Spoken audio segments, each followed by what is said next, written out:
WBCS এর প্রস্তুতি নিয়ে ইনস্টাগ্রাম, ইউটিউব বা টেলিগ্রামে স্ক্রল করে থাকেন, তাহলে সম্ভবত আপনি এই মুহূর্তে ভীষণ রকমভাবে বিভ্রান্ত। কারণ কেউ বলছে ডাব্লিউবিসিএস এখন সম্পূর্ণ ইউপিএসসির মতো 10টি বর্ণনামূলক পেপারের পরীক্ষায় পরিবর্তিত হয়েছে। আর অন্য কোনো ব্লগ বা ভিডিওতে এটাও বলছে কি এখন থেকে একটি নতুন সিএসসিটি পেপারও নাকি পাস করতে হবে। তাহলে চলুন এই ভিডিওর প্রথম 30 সেকেন্ডেই সব থেকে ভুল ধারণাটি দূর করে দিই। ইউপিএসসি ধাঁচের ডেসক্রিপটিভ প্যাটার্নের প্রস্তাবটি সরকারিভাবে বাতিল করা হয়েছে। হ্যাঁ, আপনি একদম ঠিক শুনেছেন। পশ্চিমবঙ্গ সরকারের department personal and administrative reforms আনুষ্ঠানিকভাবে প্রত্যাহার করেছে।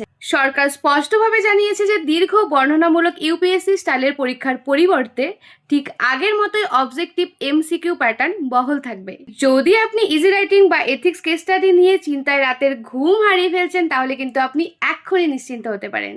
আগামী 10 মিনিটে আমরা দেখব ডাব্লিউবিসিএস এর প্রকৃত বর্তমানে কার্যকরী এবং সরকারি সিলেবাস। কোনো গুজব নয়, কোনো ভুয়ো খবরও নয়, শুধুমাত্র সেই সঠিক ব্লুটিক যা আপনাকে পরীক্ষায় সফল হতে সাহায্য করবে। তাহলে চলুন এবার আপনার প্রস্তুতিকে সঠিক পথে নিয়ে যাওয়া যাক। এবার আসা যাক প্রথম ধাপে, প্রিলিমিনারি এক্সাম।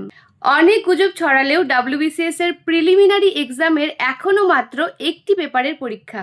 আপনাকে একটি প্রশ্নপত্রে মোট 200টি এমসিকিউ আনসার করতে হবে। মোট নম্বর 200 আর সময় থাকছে 2 ঘন্টা 30 মিনিট। আর এখানে কোনো সিসেট পেপার 2 নেই। প্রতিটি প্রশ্নের মান 1 এবং ভুল উত্তরের জন্য নেগেটিভ মার্কিং রয়েছে।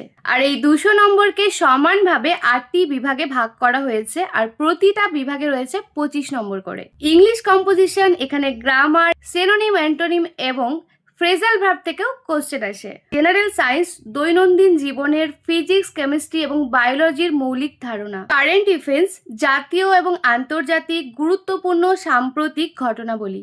হিস্ট্রি অফ ইন্ডিয়া, প্রাচীন, মধ্যযুগীয় এবং প্রারম্ভিক আধুনিক ভারতের ইতিহাস। ইন্ডিয়ান ন্যাশনাল মুভমেন্ট, ভারতের স্বাধীনতা আন্দোলন, এটি অত্যন্ত গুরুত্বপূর্ণ অংশ নম্বর তোলার জন্য।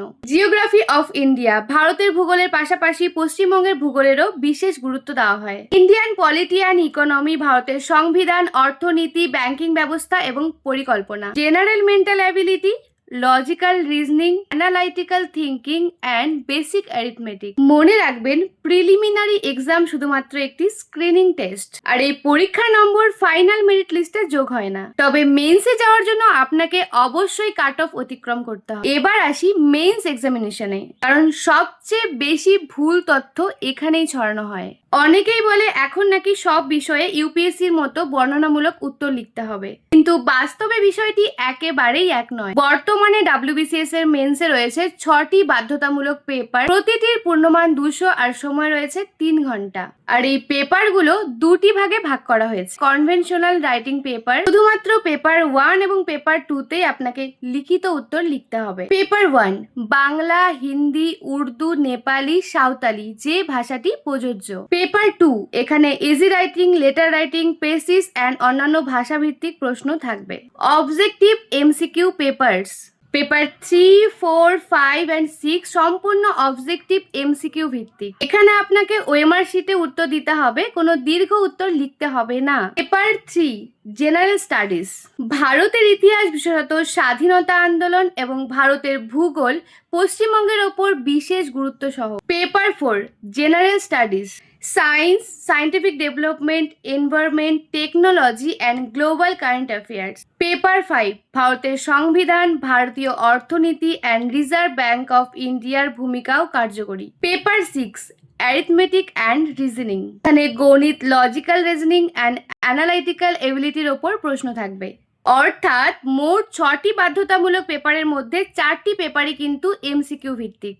দ্রুত প্রশ্ন সমাধান করার ক্ষমতা, নির্ভুলতা এবং তথ্যভিত্তিক প্রস্তুতি এখানে সবথেকে বড় শক্তি। এবার আসি অপশনাল সাবজেক্টের কথায়। এটি সম্পূর্ণভাবে নির্ভর করে আপনি কোন গ্রুপে চাকরির জন্য প্রস্তুতি নিচ্ছেন। যদি আপনার লক্ষ্য হয় গ্রুপ এ ডাব্লিউবিসিএস এক্সিকিউটিভ অথবা group B West Bengal police service, তাহলে কিন্তু আপনাকে একটি অপশনাল সাবজেক্ট নিতে হবে। এই অপশনাল সাবজেক্টের 2টি ডেসক্রিপটিভ পেপার থাকবে, প্রতিটির মান 200 অর্থাৎ মোট 400 নম্বর। কিন্তু যদি আপনার শুধুমাত্র লক্ষ্য থেকে থাকে গ্রুপ সি এবং গ্রুপ ডি, তাহলে রয়েছে আপনার জন্য সুখবর, কারণ আপনাকে তাহলে কোনো রকম কোনো কোনো অপশনাল সাবজেক্ট নিতে হচ্ছে না।